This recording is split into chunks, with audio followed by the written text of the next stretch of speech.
Oliver had been to the works to be mended. Some troublesome cars tricked him, and the Great Western engine fell into the turntable well. Now Oliver was as good as new, but he was still worried about cars. "I'd rather not use them," he puffed to himself. But the cars sang songs rude and loud. Scruffy, their leader, led the chorus. Oliver's no use at all, thinks he's very clever, says that he can manage us, that's the best joke ever. When he orders us about with the greatest folly, we just push him down the well. Up goes old Ollie. Thomas, Duck, and Percy were shocked. "Be quiet," they ordered. But they couldn't be everywhere, and everywhere they weren't, the cars began again. Oliver's no use at all, thinks he's very clever, says that he can manage us, that's the best joke ever.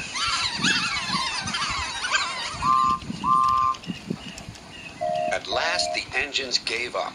"We're sorry, Oliver," they said. "It's really my fault," said Oliver sadly. "I shouldn't have fallen in the turntable well." Toad, the brake van, felt sorry for Oliver, too. Next morning, he spoke to Douglas. "I'm worried, Mr. Douglas. This disrespect for engines, where's it going to end?" "Who knows?" sighed Douglas. "I've got a plan, Mr. Douglas. May I stay here today and help Mr. Oliver? We are both Great Western and must stand together." "Certainly, Toad," replied Douglas and puffed away. Soon Toad was explaining his plan. "Goodness gracious, Toad, I don't think you should suggest such a thing to Oliver." But Oliver interrupted.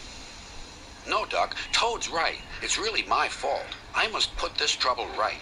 "I meant no disrespect, you understand."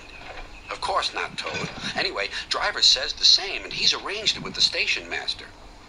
"Very well, Oliver," conceded Duck, "but I must hurry. My passengers will be waiting. Good luck."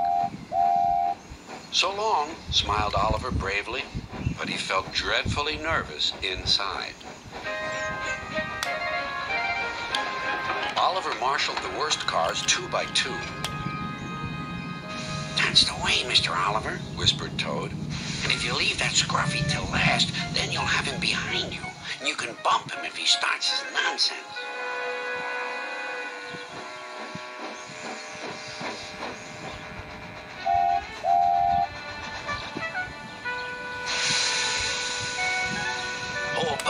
Hold back, whispered Scruffy. "and pass the word to the others."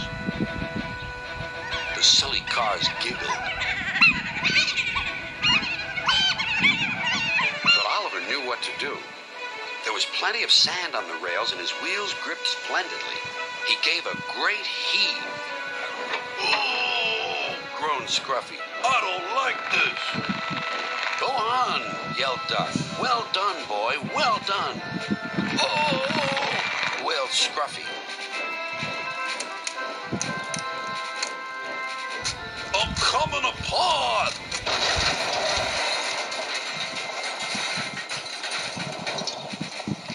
And he did. Then there was trouble. "Well, Oliver, so you don't know your own strength, is that it?" No, sir," said Oliver nervously. Sir Topham Hatt inspected Scruffy. "As I thought. Rotten wood, rusty frames. Maybe if we put you back together, you'll earn yourself a better name."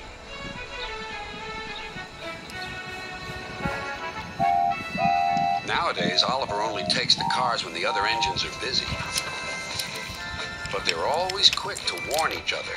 "Take care with Mr. Oliver. If you play tricks on him, you'll never be the same car again." Scruffy has learned his lesson and says nothing at all.